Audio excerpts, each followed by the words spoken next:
Morning students, मारा मूर्ति classes में आप सभी का स्वागत है।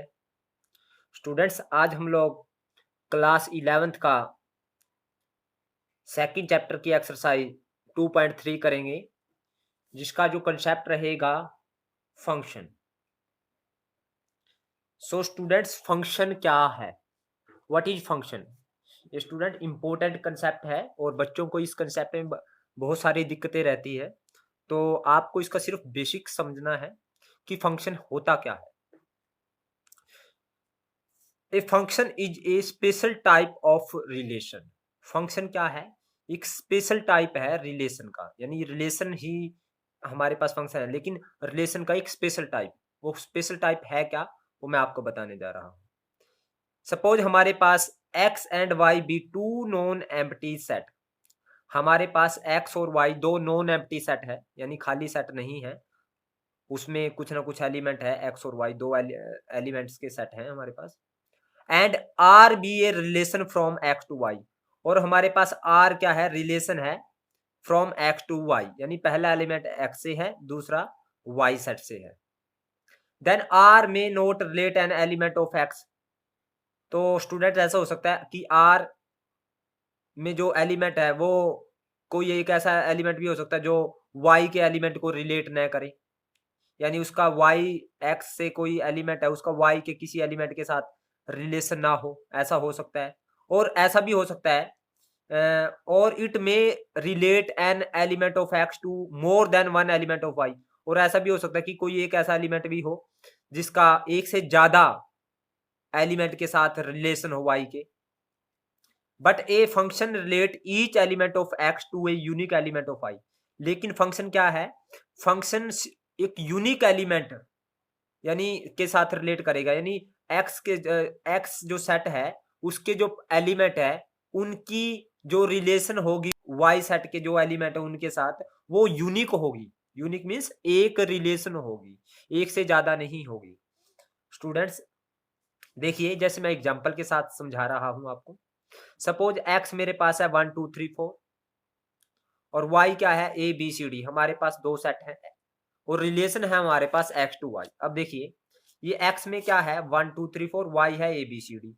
मैंने जो फर्स्ट मैंने बताया था आपको कि अगर रिलेशन एक्स टू वाई है तो ऐसा हो सकता है कि एक्स का कोई ऐसा एलिमेंट जिसकी वाई के साथ रिलेशन ना हो। जैसे सपोज यहाँ पे है स्टूडेंट्स, 1 की ए के साथ है, 2 की बी के साथ है, 3 की डी के साथ, लेकिन 4 एक ऐसा एलिमेंट है जिसकी वाई के एलिमेंट के साथ रिलेशन नहीं है।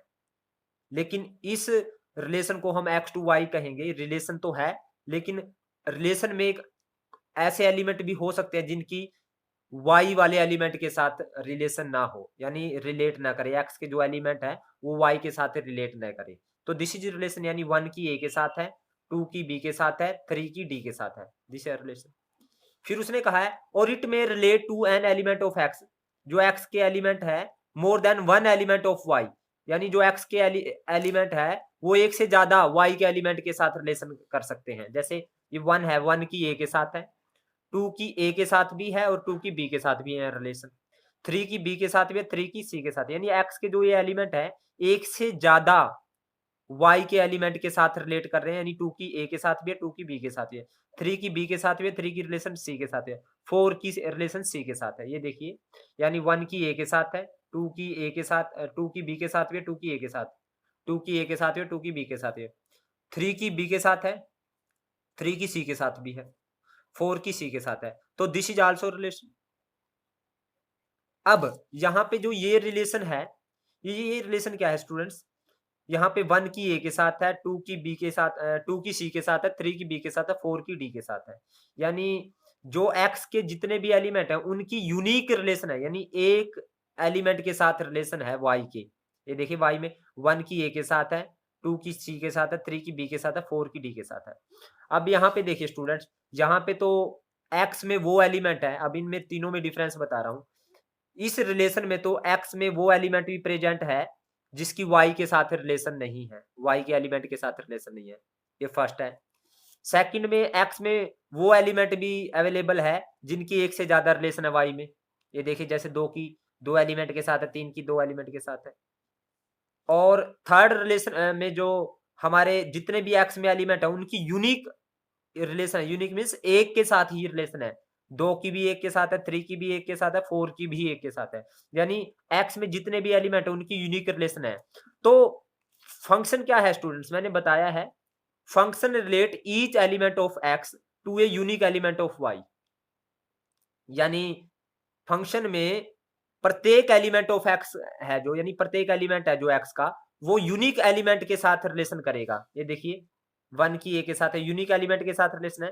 तो ये वाली जो रिलेशन है ये क्या है students, function. So this relation is function, यानी थर्ड जो रिलेशन है, third this relation is said to be function.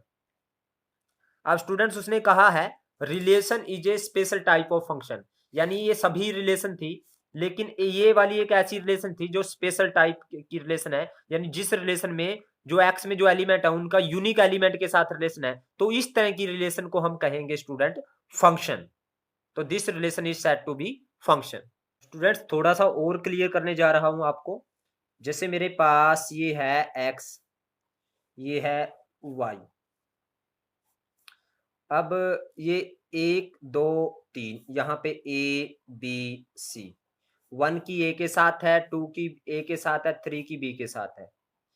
यहाँ पे देखिए स्टूडेंट्स 1 की ए के साथ रिलेशन, 2 की बी के साथ, 2 की भी ए के साथ, 3 की बी के साथ, यानी 1 की भी यूनिक की रिलेशन है, यानी ए के एलिमेंट के साथ है, 2 की भी एक ही एलिमेंट के साथ है, 3 की भी एक एलिमेंट के साथ है, यानी ये रिलेशन क्या है, 1 की ए के साथ है, 2 की ए के साथ है और 3 की बी के साथ है। और अदर साइड में हम देखें, यहाँ पे देखिए स्टूडेंट्स ये 1 2 3, ये ए बी सी, ये एक्स है और ये वाई है। अब यहाँ पे देखिए 1 की ए के साथ है, 1 की बी के साथ है, 2 की बी के साथ है, 3 की बी के साथ है। अब यहाँ पे स्टूडेंट्स 1 की ए के साथ भी है ये रिलेशन में, 1 की बी के साथ भी है और 2 की बी के साथ है और 3 की बी के साथ है। तो अब देखिए इन रिलेशन में कौन सा फंक्शन है। अब यहाँ पे एक एलिमेंट की यूनिक रिलेशन नहीं रही क्योंकि इसकी एक के साथ भी है और बी के साथ है, यानी यहाँ पे एक एलिमेंट की दो एलिमेंट के साथ रिलेशन है, तो दिस इज नॉट यूनिक। लेकिन यहाँ पे जितने भी एलिमेंट है एक्स के उनकी सबकी एक एक एलिमेंट के साथ रिलेशन है। हाँ ऐसा हो सकता है दो एलिमेंट की सेम एलिमेंट के साथ रिलेशन है, लेकिन यहाँ पे एक एलिमेंट की दो के साथ रिलेशन है, यहाँ पे दो की एक के साथ है, यानी इसके लिए तो एक ही एलिमेंट के साथ रिलेशन है, इसकी भी एक ही एलिमेंट के साथ रिलेशन है, तो इसकी तो यूनिक रिलेशन है। लेकिन यहाँ पे एक से ज्यादा रिलेशन है तो ये यूनिक नहीं है। तो मैंने फंक्शन क्या कहा था, यानी एक्स में जितने भी एलिमेंट है उनकी वाई के साथ यूनिक एलिमेंट के साथ रिलेशन है तो फंक्शन है। तो this relation is said to be function, तो इसको हम फंक्शन कहेंगे। This is function from A to यानी X to Y, but this is not function क्योंकि यहाँ पे एक एलिमेंट की दो के साथ रिलेशन है। अब स्टूडेंट्स आपने एक चीज और नोट की होगी यहाँ पे कि यहाँ पे जो फंक्शन है ये फंक्शन है, ये फंक्शन है यहाँ पे 1a 2a 3b, यानी फंक्शन में जो एलिमेंट है उनमें फर्स्ट जो कंपोनेंट है वो दोबारा नहीं आएगा कहीं पे भी। देखिए 1 की ए के साथ, 2 की ए के साथ, 3 की, 1 दोबारा नहीं आया, 2 दोबारा नहीं आया, 3 दोबारा नहीं आया, लेकिन सेकंड कंपोनेंट दोबारा आ सकता है, यानी मोर देन वन एलिमेंट की सेम एलिमेंट के साथ रिलेशन हो सकती है, तो सेकंड एलिमेंट आ सकता है लेकिन फर्स्ट कंपोनेंट नहीं आएगा। यानी जो रिलेशन में जितने एलिमेंट है उनका फर्स्ट कंपोनेंट दोबारा नहीं है लेकिन सेकंड हो सकता है। लेकिन यहाँ पे ये रिलेशन फंक्शन नहीं है। फंक्शन ये क्यों, क्योंकि इसमें फर्स्ट कंपोनेंट है जो एलिमेंट है उनसे फर्स्ट कंपोनेंट दोबारा आ गया, 1 की ए के साथ है, 1 की बी के साथ है। अगर फर्स्ट कंपोनेंट दोबारा आ जाए यानी that relation is not function.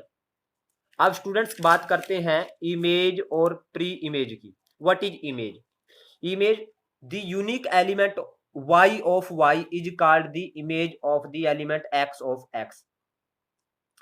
अब स्टूडेंट्स इमेज क्या है, ये y के एलिमेंट है इनको स्मॉल y से रिप्रेजेंट कर दिया, ये x के एलिमेंट है इनको स्मॉल x से रिप्रेजेंट कर दिया। तो unique image, unique element of y, unique ये y है, इसके यूनिक एलिमेंट, अब ये रिलेशन फंक्शन थी तो यूनिक एलिमेंट कौन सा हुआ, यानी 1 की a के साथ है तो x के लिए, इस एलिमेंट के लिए इसका एक यूनिक एलिमेंट ये है, तो ये वाली जो एलिमेंट है, ये वाले जो एलिमेंट है y में, यानी इनको स्मॉल y कह दिया, तो y स्मॉल y वाले एलिमेंट को हम क्या कहेंगे, जो x है, यानी x में जो एलिमेंट है स्मॉल x, इनको स्मॉल x बोल दिया, तो इनकी इमेज क्या है, ये है, यानी 1 की इमेज क्या है a, 2 की c है, 3 की b है, 4 की d है। और फिर उसने कहा है प्री इमेज क्या है, y, उसने कहा ये इमेज है students, and it is denoted by f x y is equal to f x, the element x is called pre image of inverse image of y। उसने कहा जो x एलिमेंट है उसको प्री इमेज कहेंगे, या और हम ये भी कह सकते हैं इनवर्स इमेज ऑफ y, यानी ये वाले एलिमेंट की ये क्या है, इमेज, और इस एलिमेंट की ये क्या है, प्री इमेज, यानी इनवर्स ऑफ y, यानी इनवर्स इमेज, यानी इन वाले एलिमेंट की ये इमेज हुई ना, ये उल्टी इमेज हुई ना, इस साइड वालों की अगर इस साइड में देखे तो ये इमेज हुई, लेकिन रिवर्स इमेज हुई, तो यानी इन इस साइड वाले एलिमेंट की इस साइड में जो होती है वो होती है इमेज, और इस साइड वाले एलिमेंट की इस साइड में क्या होती है, प्री इमेज, यानी यहाँ पे 1 2 3 4 वाई वालों की क्या है, प्री इमेज, और ये ए बी सी डी इस साइड वाले एलिमेंट की क्या है, इमेज है। और इसको जर्नली हम डिनोट करते हैं y is equal to f x. Y is equal to f x से क्यों डिनोट किया जाता है स्टूडेंट्स इमेज को, देखिए सपोज करो मेरे पास ये फंक्शन है y is equal to f x is equal to x square, x और y मेरे पास दो सेट है, और फंक्शन कहाँ से कहाँ है, फंक्शन है मेरे पास x टू y, और x टू y फंक्शन होने का मतलब क्या है स्टूडेंट्स, यानी इस साइड में हमारे पास x है और इस साइड में क्या है मेरे पास y, इसको स्टूडेंट हम एरो डायग्राम बोलते हैं, इन सबको क्या बोलते हैं, एरो डायग्राम। तो x में क्या है 1 2 3 और y में क्या है 1 4 9 10। अब फंक्शन कैसे डिफाइन है student, f x is equal to x square, f x क्या है, एक्स स्क्वायर, और एक्स टू वाई अगर फंक्शन है, यानी एक्स वालों की इमेज आएगी वाई में, ठीक है स्टूडेंट्स। तो हम क्या करेंगे, 1 की इमेज देखनी है, वो क्या है, मैंने इमेज को y is equal to f x से डिनोट किया है, और वो किसके इक्वल है, एक्स स्क्वायर के इक्वल है, यानी y is equal to, y क्या है, ये वाले एलिमेंट y है और ये वाले क्या है, x है, तो यानी f ऑफ x, x क्या है 1, यानी f ऑफ 1 निकालें तो ये आएगा 1 का स्क्वायर, 1 का स्क्वायर कितना आया 1, y is equal to f of x की वैल्यू 2 रखें स्टूडेंट्स, ये x है स्मॉल x, तो f2 क्या आएगा स्टूडेंट्स, 2 का स्क्वायर, ये आया 4, f3 क्या आया students, y is equal to f3, f3 आया स्टूडेंट्स, यहाँ पे 3 रखोगे तो 3 का स्क्वायर 9। अब देखिए स्टूडेंट्स ये y है स्मॉल y, ये सारे y हैं, तो अब देखिए 1 की इमेज क्या है 1, यानी 1 की इमेज क्या है 1, 2 की जो इमेज आई है वो है 4, और 3 की जो इमेज आई है वो है 9, यानी 3 का 9 के साथ रिलेशन, यानी this is a function from x to y, और यहाँ पे 1 2 3 क्या है, प्री इमेज है किसकी 1 4 9 की, और 1 की इमेज क्या है 1 4 9, यानी 1 4 9 क्या है, इमेज है किस किस की स्टूडेंट्स, 1 की 2 की 3 की, यानी 1 की इमेज क्या है 1, 2 की इमेज है 4, 3 की इमेज है 9। तो ये जो इसको किससे डिनोट किया स्टूडेंट्स, मैंने y से डिनोट किया, यानी ये स्मॉल y है, y के एलिमेंट, और जो ये वाले इमेज वाले जो यानी जो ये डोमेन में एलिमेंट है, या ये जो x सेट में एलिमेंट है, उनको हम स्मॉल x से डिनोट किए, यानी सभी एलिमेंट को क्या कहा है मैंने, स्मॉल x, यानी स्मॉल x को हम क्या कहेंगे, इमेज, और स्मॉल y को क्या कहेंगे, स्मॉल x को कहेंगे हम प्री इमेज, और स्मॉल y को क्या कहेंगे, इमेज, यानी x की स्मॉल x की इमेज क्या है y, यानी 1 4 9 हमारे पास इमेज आ गई, तो और 1 2 3 क्या आ गई, प्री इमेज। अब स्टूडेंट्स देखिए फंक्शन ये 1 की इमेज 1 है, 2 की 4 है, 3 की 9 है, तो फंक्शन है ये, और इसको इस वे से लिखा जाएगा 1 की 1 के साथ है, 2 की 4 के साथ, 3 की 9 के साथ, तो दिस इज आल्सो रिलेशन। और जैसे रिलेशन भी हमारी अगर x टू y है तो x क्रॉस y का क्या है, सबसेट है, रिलेशन हमारी अगर x टू y है तो ये subset of x cross y, यानी x क्रॉस y का सबसेट रहेगी अगर रिलेशन x टू y है। इसी तरह से फंक्शन भी क्या है स्टूडेंट्स, फंक्शन भी क्या है, अगर x टू y है तो वो भी क्या रहेगा, सबसेट रहेगा x क्रॉस y का, तो फंक्शन भी हमारे पास x क्रॉस y का सबसेट रहेगा अगर x टू y है। अब देखिए स्टूडेंट्स ये वन पहला एलिमेंट 1 x से है, दूसरा y से है, यानी ये एक्स क्रॉस वाई का क्या रहेगा, सबसेट रहेगा। अब स्टूडेंट इसके बाद आती है डोमेन एंड रेंज। तो डोमेन और रेंज क्या होती है, ये मेन कंसेप्ट है स्टूडेंट्स। डोमेन जैसे मैंने कि पहले आपको बताया था, जो इनपुट जो वैल्यू पुट की जाती है उसको डोमेन, जो निकलती है उसको रेंज। अभी मैं आपको समझाता हूं। यहाँ पे let f be a function from x to y. Suppose हमारे पास एफ क्या है, फंक्शन है x to y, then x is called the domain of f. तो एक्स को क्या कहेंगे हम, डोमेन कहेंगे। And capital y is called the codomain, capital y को कहेंगे codomain. The set consisting of all images of the element of x under the function f is called the range of F. वो set जो images का set है function F में, x जो set है उसके सभी एलिमेंट की जो इमेजेस आएगी उसको कहेंगे हम रेंज। जैसे सपोज स्टूडेंट हमारे पास ये फंक्शन है एक्स टू वाई, तो एक्स के जितने भी एलिमेंट है उनको कहेंगे डोमेन। यहाँ पे डोमेन क्या आएगी स्टूडेंट्स, डोमेन है मेरी यहाँ पे स्टूडेंट्स, यानी 1 2 3, यानी 1 2 3, यानी इसके सभी एलिमेंट का सेट। कोडोमेन, कोडोमेन है स्टूडेंट्स, मैंने लिखा है and y is called the codomain, यानी पूरा जो सेट है वाई इसको कहेंगे कोडोमेन, यानी 1 4 9 10। और रेंज क्या है, रेंज उसने कहा है images of the element of x. X के एलिमेंट ये है, इनकी इमेजेस क्या आई है, 1 आई है, 4 आई है और 9 आई है। तो 1 4 9 क्या है, रेंज। 1 4 9 ये क्या है स्टूडेंट्स, रेंज। और मैंने कहा था आपको कि जो इनपुट दी जाती है उसको डोमेन, और जो आउटपुट निकलती है उसको कहते हैं रेंज। अब देखिए, और जहां से आउटपुट निकले उसको कहेंगे कोडोमेन। देखिए स्टूडेंट्स, अब इनपुट क्या है स्टूडेंट्स, मेरे पास स्मॉल एक्स, स्मॉल एक्स की वैल्यू पुट करेंगे तो एक्स स्क्वायर क्या है हमारे पास निकलेगा, यानी एक्स क्या है हमारे पास डोमेन और एक्स स्क्वायर क्या है रेंज। एक्स स्क्वायर का मतलब मींस वाई, वाई हमारे पास रेंज है और एक्स क्या है डोमेन। अब एक्स स्मॉल एक्स है ना ये, अब एक्स क्या क्या पुट किया था 1 2 3, यानी 1 पुट किया तो 1 निकला, यानी एक्स स्क्वायर यानी 1 का स्क्वायर निकला, यानी एक्स स्क्वायर क्या आई हमारे पास रेंज, और 1 पुट किया तो 1 है डोमेन। 2 पुट किया तो 4 आया, इन 2 का स्केयर आया, तो 2 का स्केयर क्या है रेंज, और 2 क्या है डोमेन। जो पुट किया जाता है डोमेन, जो निकलता है वो रेंज। यानी 3 पुट किया तो 9 आया, तो 3 क्या है डोमेन और 9 क्या है रेंज।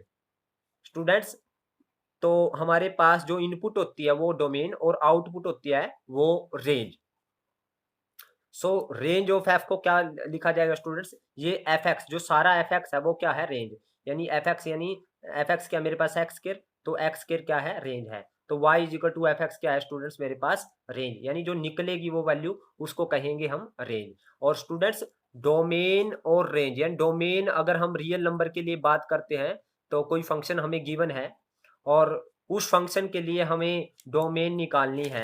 सपोज करो हमारे पास ये फंक्शन है एफ एक्स, मेरे पास कोई फंक्शन है सपोज रूट एक्स है, तो एक्स की वो सभी वैल्यू डोमेन होगी, रियल नंबर वो एक्स के सभी वैल्यू वो डोमेन होगी जिसके लिए फंक्शन क्या करेगा, एग्जिस्ट करेगा, एग्जिस्ट करेगा और ये रियल रहेगा। अब एग्जिस्ट कहाँ पे करेगा, रियल कब रहेगा, अगर एक्स की वैल्यू यहाँ पे नेगेटिव आ गई तो वो डज नॉट एग्जिस्ट, क्योंकि वो इमेजिनरी होती है। एक्स की जो नेगेटिव नंबर का square root does not define, हम डिफाइन नहीं कर सकते। -1 का स्क्वायर रूट, -2 का स्क्वायर रूट और 0 1 2 3 सबका स्क्वायर रूट हम डिफाइन कर सकते हैं, पॉजिटिव है। तो नेगेटिव नंबर का square root is not define, negative जो नंबर का स्क्वायर रूट है is not defined. So negative नहीं बननी चाहिए, वो सभी वैल्यू डोमेन होगी। यानी जो पुट की जाती है वैल्यू दैट इज डोमेन। मैंने कहा इनपुट, यानी एक्स की क्या वैल्यू पुट करें ताकि ये नेगेटिव नंबर का स्क्वायर रूट ना बने, तो वो सब होगी डोमेन। अब यहाँ पे एक्स की वैल्यू अगर 0 पुट करूँ या 0 से बड़ी करूँ तो ये सारा पॉजिटिव रहेगा, नेगेटिव नंबर का स्क्वायर रूट नहीं बनेगा, तो ये रियल रहेगा स्टूडेंट्स। यानी एक्स की वो सभी वैल्यू जिसको पुट करने पर फंक्शन रियल रहे और डिफाइन रहे उसको डोमेन कहेंगे। तो यहाँ पे डोमेन क्या आ जाएगी इस फंक्शन के लिए स्टूडेंट्स, डोमेन आ जाएगी हमारे पास all the positive real number, यानी 0 या 0 से ग्रेटर, यानी 0 टू इन्फिनिटी, यानी 0 रहेगा या 0 से बड़ी। और उसको पुट करने का 0 या 0 से बड़ी वैल्यू पुट करने के बाद जो वैल्यू निकलेगी उसको कहेंगे हम रेंज। अब 0 पुट करें तो पॉजिटिव रहेगा, 1 पुट करें तो ही पॉजिटिव, यानी सभी पॉजिटिव रियल पॉजिटिव नंबर क्या रहेंगे, वो कहे रहेंगे इसकी रेंज। तो इस तरह से स्टूडेंट्स डोमेन क्या है हमारे पास, किसी भी फंक्शन की डोमेन, यानी एक्स की वो सभी वैल्यू डोमेन होगी जिसको पुट करने पर फंक्शन डिफाइन रहे, एग्जिस्ट करता हो और रियल रहे, यानी नोट डिफाइन नहीं होना चाहिए। एक्स की वो सभी वैल्यू डोमेन होगी। जैसे सपोज स्टूडेंट्स यहाँ पे 1/x है, तो एक्स को अगर मैं 0 पुट करूं तो 0 पे नोट डिफाइन आएगा, तो x इजिकल टू 0 इसकी डोमेन नहीं है। 0 को छोड़ के कुछ भी पुट कर दो, वो क्या रहेगी, इसकी डोमेन। और पुट करने के बाद जितनी भी वैल्यू निकलेगी वो सारी क्या रहेगी, हमारे पास रेंज रहेगी। बाकी स्टूडेंट्स जब क्वेश्चन करवाएंगे, ये आपको डोमेन और रेंज का और अच्छे से क्लियर हो जाएगा। और अभी तक जो मैंने समझाया है, उम्मीद करता हूँ आप सभी को क्लियर भी हुआ होगा।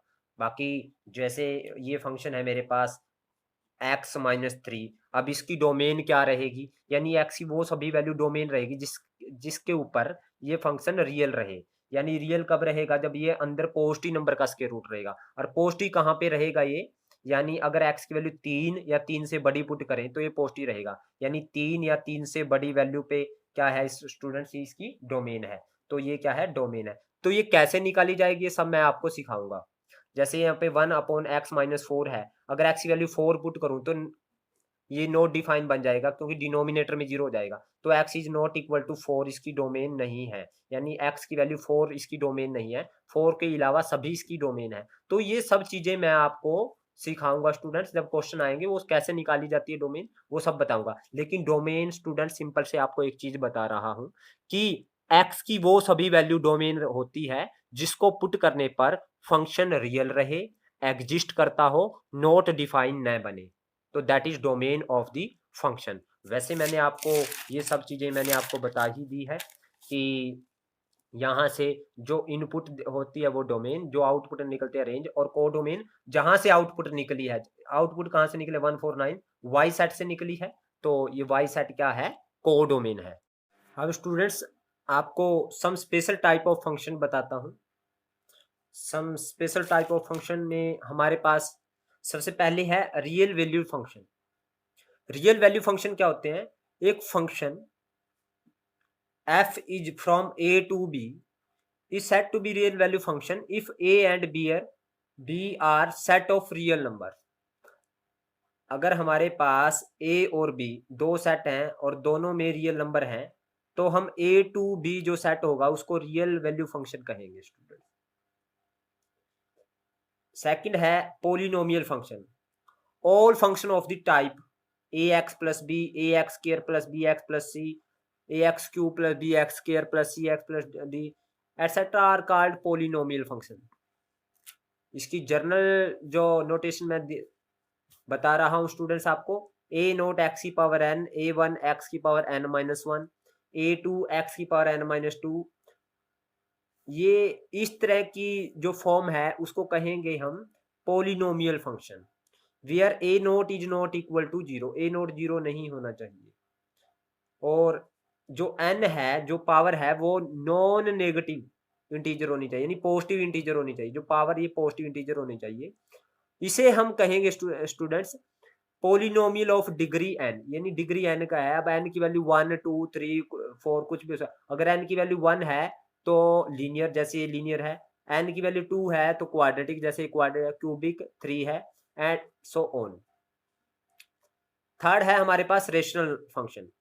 Function of the type P X upon Q X, where Q X is not equal to 0, यानी क्यू एक्स 0 फंक्शन नहीं होना चाहिए हमारे पास।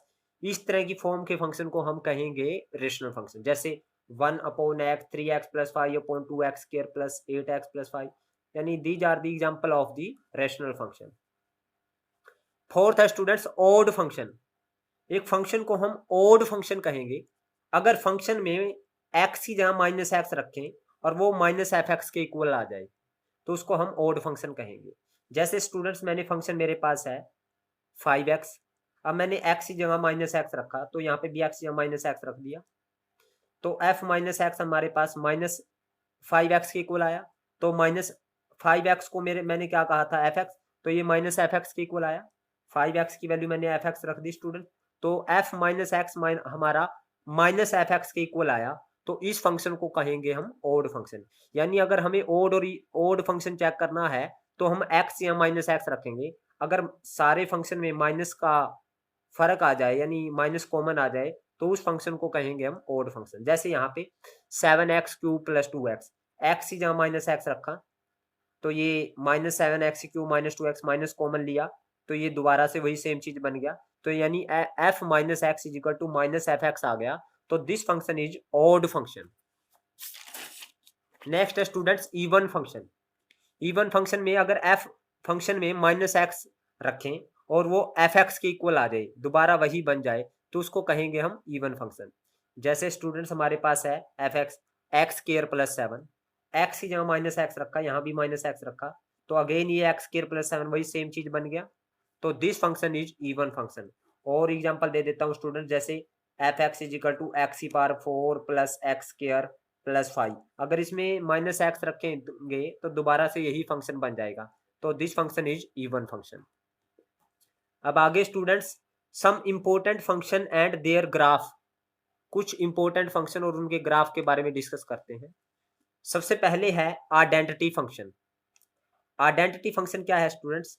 Function of the type y = fx, यानी फंक्शन क्या है हमारे पास, अगर x पुट करें और x ही हमारे पास निकले तो उसे कहेंगे हम आइडेंटिटी फंक्शन। जैसे x की वैल्यू 1 पुट करूंगा तो 1 आएगा, 2 पुट करूंगा तो 2 आएगा, 3 पुट करूंगा तो 3 आएगा, -1 पुट करूंगा तो -1 आएगा। यानी for all x belongs to real number, अगर जो भी रियल नंबर पुट करेंगे वही रियल नंबर अगर हमारे पास आए तो उस फंक्शन को हम कहेंगे आइडेंटिटी फंक्शन। तो जैसे इसका ग्राफ है स्टूडेंट्स, 1 है तो y की वैल्यू 1 आएगी यहाँ पे पॉइंट, 2 है तो y की वैल्यू 2 यहाँ पे पॉइंट, 3 है तो इसका ग्राफ है स्टूडेंट्स स्ट्रेट लाइन। और डोमेन क्या आएगी, जो पुट करेंगे वही निकलेगा, यानी रियल नंबर पुट करेंगे तो रियल नंबर ही इसकी रेंज आएगी, यानी रियल नंबर डोमेन और रियल नंबर ही रेंज। मैंने कहा था जो पुट किया जाता है उसको डोमेन, जो निकलता है उसको रेंज।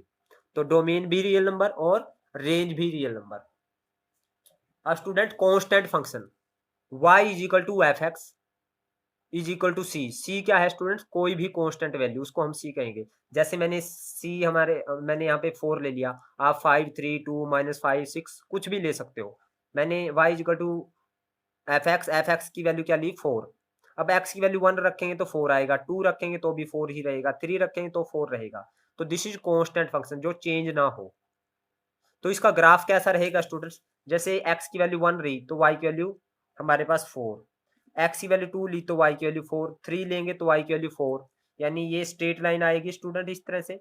तो this is our constant function y = fx = 4, या 4 की जगह 7 8 कुछ भी हो सकता है।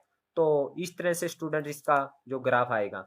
तो हमने देखा चाहे वैल्यू आप कुछ भी पुट करो 1 2 3 फुट -1, ये हमारे पास 4 ही रहेगा, यानी डोमेन तो हमारे पास रियल नंबर रहेगी, कोई भी रियल नंबर पुट करें, लेकिन जो रेंज आएगी हमारे पास वो कांस्टेंट आएगी। यानी c अगर हमारे पास फंक्शन है तो fx = c है तो हमारे पास रेंज c रहेगी। अगर हमारे पास 4 है तो रेंज 4 है, 5 है तो 5 आएगी रेंज, लेकिन डोमेन हम कुछ भी पुट करेंगे तो रेंज हमारी कांस्टेंट ही रहेगी। नेक्स्ट है student linear function. Linear function y = fx = ax + b, आपने स्ट्रेट लाइन भी किया है 10th क्लास में। तो स्ट्रेट लाइन का जो x⁴ होती थी तो स्ट्रेट लाइन का ग्राफ होता था, स्ट्रेट लाइन था। तो स्टूडेंट्स ये लीनियर फंक्शन स्ट्रेट लाइन को रिप्रेजेंट करता है, ये लीनियर है तो स्ट्रेट लाइन है, तो इसका ग्राफ क्या रहेगा? Straight line. आप जो वैल्यू पुट करेंगे रियल नंबर पुट करेंगे तो हमारे को रियल नंबर ही रेंज आएगी। तो यानी जो पुट करेंगे रियल नंबर पुट करेंगे तो रियल नंबर में ही हमारे पास क्या आएगी? रेंज आएगी। तो डोमेन भी रियल नंबर और रेंज भी रियल नंबर। अब है स्टूडेंट्स एब्सोल्यूट वैल्यू फंक्शन, जिसको हम मॉडुलस फंक्शन ही बोलते हैं। मॉडुलस फंक्शन क्या है students? y = fx = mod of x, इसको मॉडुलस x बोलेंगे। तो इसकी वैल्यू क्या करते हैं स्टूडेंट्स? जैसे हमने 10th क्लास तक किया है, -3 का मोड क्या करेंगे? 3 करेंगे, -2 का मोड प्लस का 2 करेंगे, और प्लस के 2 का मोड क्या रहेगा? 2 ही रहेगा। यानी अगर कोई नेगेटिव वैल्यू है उसको पॉजिटिव किया जाता है। तो यानी -3 का मोड प्लस का 3 कैसे रहा? तो यानी कहीं ना कहीं हमने माइनस से मल्टीप्लाई किया -3 को, तब प्लस का 3 आया है। तो मॉडुलस फंक्शन क्या है स्टूडेंट्स? x है, अगर x की वैल्यू 0 से बड़ी है, यानी जैसे 2 है 0 से बड़ा था तो हमने सेम ले लिया, x की वैल्यू 2 ही ली। अगर x की वैल्यू 0 से छोटी है, जैसे -3 0 से छोटा है, तो मैंने ये x था इसको माइनस से मल्टीप्लाई किया, यानी -3 को माइनस से मल्टीप्लाई किया तो प्लस बन गया। तो इसी तरह से यानी मॉडुलस x की वैल्यू हम x लेंगे अगर x की वैल्यू 0 से बड़ी है या 0 है, अगर -x लेंगे अगर x की वैल्यू क्या है 0 से छोटी है, तो माइनस से मल्टीप्लाई करेंगे उसको पॉजिटिव बनाने के लिए। जैसे स्टूडेंट्स मैं बताता हूं आपको, यहाँ पे सपोज मेरे पास -2 है, ये फंक्शन है, यानी जो x की वैल्यू है 0 से छोटी है, x इज लेस देन 0, तो हम इसको प्लस का 2 बनाना है, तो प्लस का 2 बनाने के लिए -2 को किससे मल्टीप्लाई करेंगे, माइनस से। कब किया है स्टूडेंट्स, क्योंकि x की वैल्यू 0 से छोटी थी तब किया है मैंने माइनस से मल्टीप्लाई, ये x था। अगर फंक्शन मेरी x की वैल्यू 0 से बड़ी है, सपोज ये प्लस का 2 है, 2 का मोड 2 ही रहेगा स्टूडेंट्स, मैंने किसी से मल्टीप्लाई नहीं किया, ये सिर्फ x की वैल्यू जब क्या है 0 से बड़ी है, यानी इसको यहाँ पे ये x था तो ये क्या किया -x कर दिया जब x की वैल्यू 0 से छोटी है, यानी इसको पॉजिटिव बनाने के लिए क्या कर दिया माइनस से मल्टीप्लाई। अब ये x है तो x को x ही रखा अगर x की वैल्यू 0 से बड़ी है। तो ये है स्टूडेंट्स हमारे पास एब्सोल्यूट वैल्यू फंक्शन। तो इसका ग्राफ रहेगा स्टूडेंट्स, ये देखिए, यानी ये x की वैल्यू 1 है तो 1 रहेगा, 2 है तो 2 रहेगा, अगर -1 है तो उसको +1 करेंगे स्टूडेंट्स माइनस से मल्टीप्लाई करके, तो ये 1 रहेगा। तो इस तरह से इसका ग्राफ है स्टूडेंट्स, यानी डोमेन तो हमारे रियल नंबर है, लेकिन जो रेंज आएगी वो हमारी पॉजिटिव वैल्यू आ रही है। देखिए स्टूडेंट, y की वैल्यू हमारे पास क्या आ रही है, पॉजिटिव आ रही है, y नेगेटिव तो नीचे की ओर है, तो हमारे पास नॉन नेगेटिव नंबर आ रहे हैं सारे, क्योंकि जब हम वैल्यू पुट कर देंगे तो वो क्या कर देगा, पॉजिटिव कर देगा सभी वैल्यू को, तो जो रेंज आएगी हमारे पास पॉजिटिव नंबर आएगी। अब उसके बाद है students the greatest integer function, main है स्टूडेंट्स। ग्रेटेस्ट इंटीजर फंक्शन को इस तरह से डिनोट किया जाता है, y is equal to f(x), जैसे ये हमारे पास क्लोज ब्रैकेट है, क्लोज ब्रैकेट में लिखा जाता है, तो x क्या है, greatest integer of n। Greatest integer n means जो x ये सारा जो आएगा ये हमारे पास इंटीजर आएगा, ग्रेटेस्ट, ग्रेटेस्ट बड़े से बड़ा इंटीजर, और जो n की वैल्यू रहेगी जो अंदर वैल्यू है उससे छोटी या उसके इक्वल रहेगी। देखिए स्टूडेंट 3.5 है, अब ग्रेटेस्ट इंटीजर नाम से ही क्लियर, ग्रेटेस्ट यानी ज्यादा से ज्यादा, बड़े से बड़ा नंबर इंटीजर। 3.5 में बड़े से बड़ा नंबर क्या है, देखो 3.5 तक जाते हैं हम, जब ये 0 आएगा, 1 आएगा, 2 आएगा, 3 आएगा, 3.5 यहाँ आया 3.5, तो 3.5 से पहले कितने इंटीजर है, बहुत सारे, 3 भी है, 2 भी है, 1 भी है, लेकिन बड़े से बड़ा इंटीजर क्या है 3, तो इसकी वैल्यू क्या आएगी 3 आएगी। 5 का ग्रेटर इंटीजर क्या आएगा 5 ही आएगा। 3 -3.1, -3.1 कहाँ होगा स्टूडेंट्स, -1, -2, -3, -4, -5, तो -3.1 यहाँ पे होगा स्टूडेंट। और हमें पता है जो नंबर है नेगेटिव से पॉजिटिव की ओर चलते हैं, तो -3.1 यहाँ पे इससे बड़ा, इसमें बड़े से बड़ा नंबर क्या है, -5 भी है, -4 है, तो -5 भी आया इससे पहले, -4 भी, तो इससे पहले बड़े से बड़ा इंटीजर तो -4 है स्टूडेंट, -5 तो छोटा हो जाएगा, नेगेटिव नंबर का जो ग्रेटर इंटीजर है -3.1 का ग्रेटर इंटीजर -4 हो जाएगा स्टूडेंट, क्योंकि -3.1 यहाँ पे इससे पहले -4 आएगा बड़े से बड़ा। अब मैं कहूँ 2.1 का, 2.1 से पहले क्या आएगा 2.1, इससे पहले स्टूडेंट 2 आएगा, तो इसका आएगा 2। मैंने कहा 5.1, 5.6, तो 5.6 से पहले, 5.6 है, इससे पहले ये 4 आ गया, ये 5 आ गया और ये 6 आ गया, तो 5.6 से पहले 5 आया है तो ये 5, लेकिन अगर -5.6 है तो -5.6 से पहले यहाँ पे -5, इससे पहले क्या आया -6 आया, तो -5.6 का क्या आ जाएगा -6। तो this is our greater integer function. So students हम ग्रेटर इंटीजर फंक्शन क्या है, यानी real number to real number, हम ग्रेटर इंटीजर को क्या कहेंगे, यानी मॉडुलस, यानी ये क्या कहेंगे, यानी क्लोज ब्रैकेट में हम x को लिखेंगे, assume the value of the greater integer less than और इक्वल टू x रहेगी। देखिए स्टूडेंट जैसे 5 है, ये तो इक्वल टू, यानी 5 क्या है हमारे पास x, तो ये इक्वल टू x ही रहा है, या इससे कम आएगी वैल्यू, जैसे 5.1 है, तो 5.1 का ग्रेटर, ये x की वैल्यू क्या रहेगी, ये 5 रहेगी, यानी 5.1 से तो कम रहेगी, यानी जो ग्रेटर इंटीजर ऑफ x है या तो वो x रहेगी या उससे कम वैल्यू आएगी। ये सभी वैल्यू 3.5 है, इससे यानी 3.5 से 3 कम है, -3.1 है, इसकी ग्रेटर इंटीजर की वैल्यू क्या है -4, यानी -3.1 से कम है, छोटी है ये -4 इससे। तो स्टूडेंट इसका ग्राफ क्या होगा, देखिए ग्रेटर इंटीजर ऑफ एक्स की वैल्यू -1 आएगी अगर एक्स की वैल्यू क्या है, यानी -1 से बड़ी है और 0 से छोटी है, यानी 0 से छोटी और -1 से बड़ी। -1 से बड़ी मान लो -0.3 है, -1 से बड़ी है और 0 से छोटी है, तो इसकी वैल्यू क्या आएगी स्टूडेंट्स? -0.3 का ग्रेटर इंटीजर -1 आएगा। मैंने बताया है ये 0 है, ये -1 है, तो -0.3 यहाँ पे आएगा स्टूडेंट। इससे पहले क्या आया स्टूडेंट? -1 आया, तो ये -1 रहेगा। 0 और 1 का ग्रेटर इंटीजर, 0 और 1 यानी 1 से छोटी है अगर एक्स की वैल्यू, और 0 या 0 से बड़ी है। अगर एक्स की वैल्यू 0 है या 0 से बड़ी है और 1 से छोटी यानी यहाँ पे है, तो हमारे पास इससे पहले बड़े से बड़ा इंटीजर क्या आया है? 0 आया है, तो इसकी वैल्यू रहेगी 0। 1 या 1 से बड़ी है लेकिन 2 से छोटी है, यानी 1.6, 1.9 कुछ भी है, उसका ग्रेटर इंटीजर क्या आएगा स्टूडेंट्स? 1 आएगा, तो 1। 2 या 2 है या 2 से बड़ी लेकिन 3 से छोटी, तो उसका 2 आएगा। तो स्टूडेंट्स इसका ग्राफ कैसे बनेगा?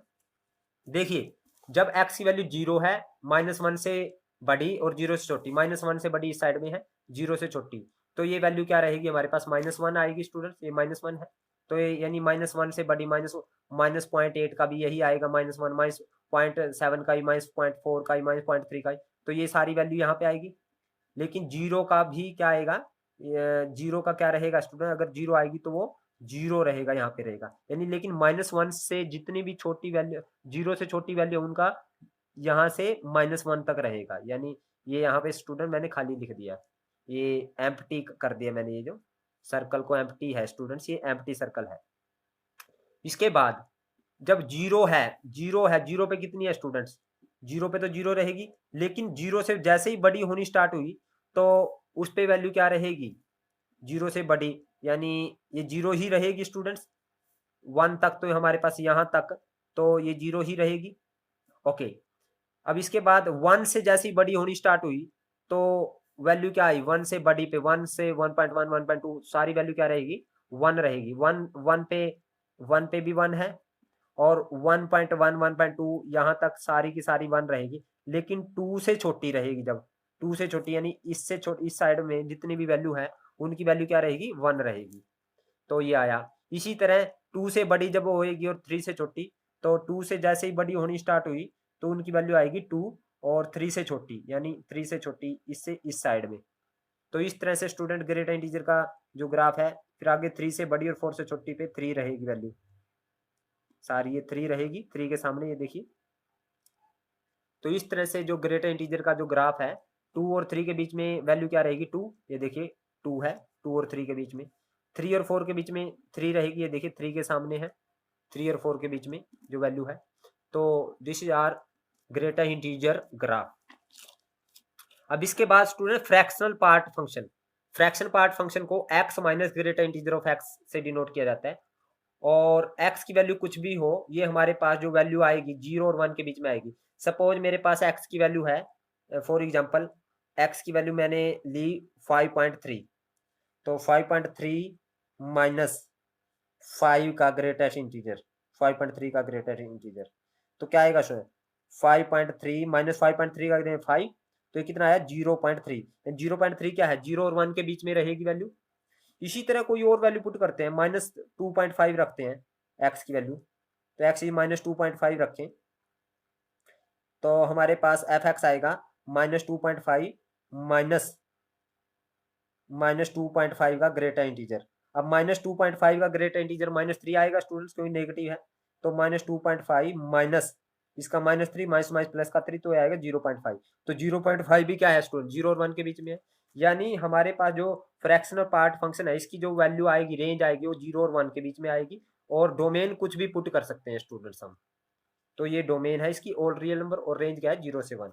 इसी तरह जो हमारे पास ग्रेटर इंटीजर फंक्शन था, उसकी डोमेन रियल नंबर है, लेकिन रेंज जो आ रही है हमारे पास, ये पूरा नंबर आ रही है, -1, 0, 1, 2, यानी इंटीजर आ रही है हमारे पास। नेगेटिव भी आ सकती है, पॉजिटिव भी आ सकती है, तो यानी सेट ऑफ इंटीजर आ रही है। लास्ट ये 7th है student, signum function. Signum function क्या होता है?